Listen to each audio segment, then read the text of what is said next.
బయట వర్షం పడుతుంది, బయట తెచ్చుకొని మిర్చీలు తిన్నామంటే మిర్చి షాపులు బంద్ చేశారు. మరి ఇప్పుడు ఏం చేయాలి? తినాలి కదా. అందుకే మేము వెళ్ళి మిర్చి తీసుకొచ్చుకొని మేమే వేసుకున్నాం మిర్చీలు.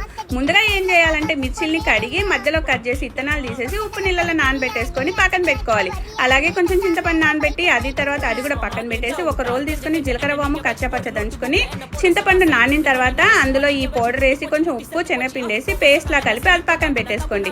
ఆ తర్వాత ఒక గిన్నె తీసుకొని దాంట్లో శనగపిండి, దాంట్లో ఉప్పు, కొంచెం వాము, జీలకర్ర, సోడా వేసి కలిపి పక్కన పెట్టేసుకొని ఇప్పుడు మనం నీళ్ళలో నుంచి మిర్చిల్ని తీసేసి దాంట్లో మనం ముందుగా కలిపి పెట్టుకున్న పేస్ట్ని అన్నిటిని ఒకేసారి పెట్టేసుకొని పక్కన పెట్టేసుకొని మంచి నూనె కాగిన తర్వాత సలసలా కాగే నూనెలో ఈ మిర్చిని పిండిలో నుంచి ముంచుకుంటూ వేసేసేయండి.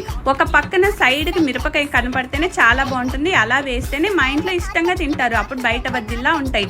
అలా మంచిగా ఎర్ర గోలిన తర్వాత తీసి దాన్ని మధ్యలో కట్ చేసి కొత్తిమీర, ఉల్లిగడ్డ, కొంచెం చాట్ మసాలా, పల్లీలు, వేయించుకున్న పల్లీలు, నిమ్మరసం వేసుకొని దాంతోపాటు గ్రీన్ టీ ఎంజాయ్ చేస్తూ తాగితే అసలు ఏమైనా ఉందండి. అటు వర్షం చాలా బాగా ఎంజాయ్ చేసాం. మీకు ఎలా ఉందో